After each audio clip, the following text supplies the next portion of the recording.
حسین یا حسین، یہ تو مظلوم کا ماتم ہے نہ ہوگا، یہ تو معصوم کا ماتم ہے نہ ہوگا۔ اور آج کل بہت سے انٹیلیکچوئلز کہہ بھی رہے ہیں بھئی ہاتھ سے ماتم بھی جو ہے وہ خود اذیتی ہے، ہاتھ سے ماتم کرنا۔ دیکھیے سب، اور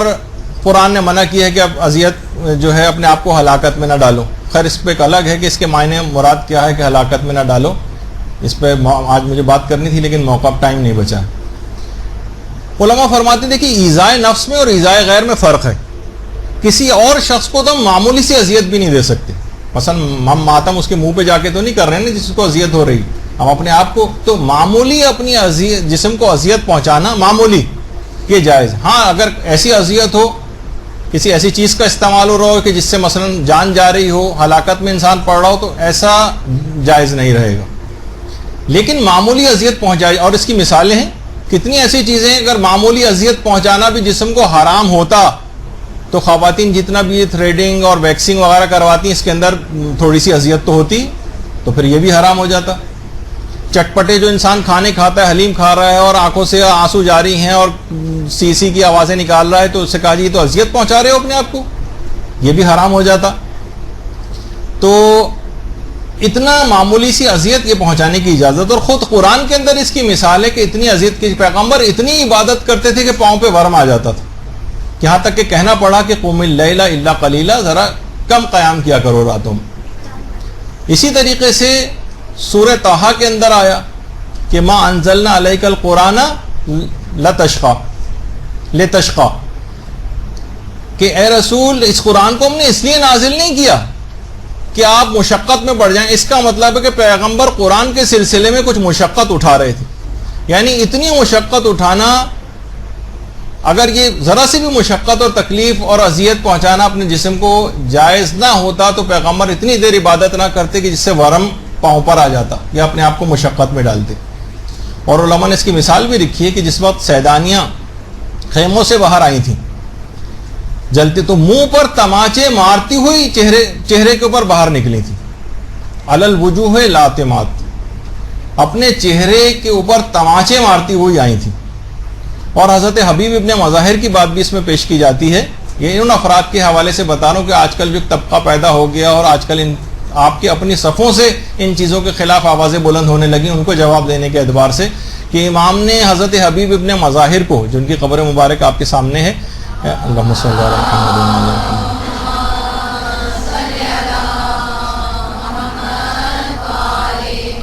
کوئی فقہ کی خلاف ورزی حبیب نہیں کر سکتے تھے، کیونکہ امام نے انہیں مرد فقیہ کہہ کر خط لکھا تھا۔ اور جس وقت حضرت زینب کا سلام ان کے لیے آیا تو روایت کا باقاعدہ جملہ یہ ہے، اللہم صلی علی محمد وعلی محمد،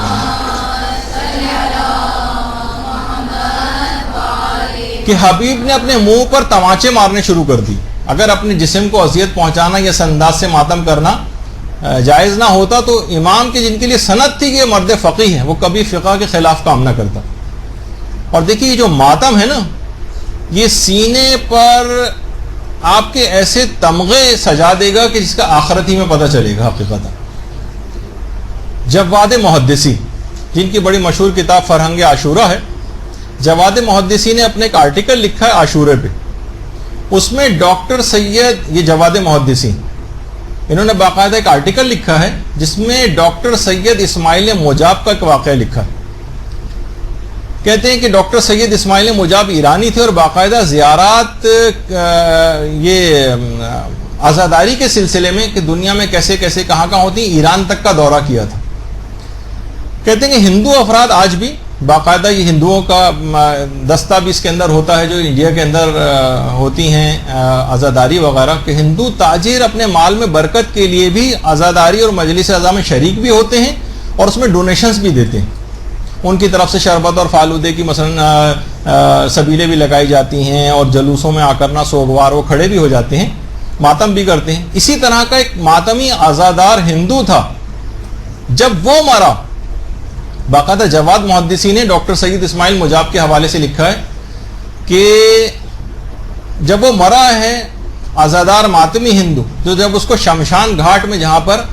ان کے جسموں کو جلایا جاتا ہے ہندوؤں میں، تو تو جسم جل کر خاک ہو جاتا ہے، پوری آگ وغیرہ لگائی جاتی ہے. تو جواد محدثی نے لکھا کہ اس ہندوؤں کے اہل خانہ اس کے جسم کے 2 حصے اٹھا کر شیعہ قبرستان لے کر آئے، ایک اس کا ہاتھ اور ایک اس کا سینہ. کہا کہ پورا جسم جل گیا ہے. اللہم صلی علی محمد و علی محمد.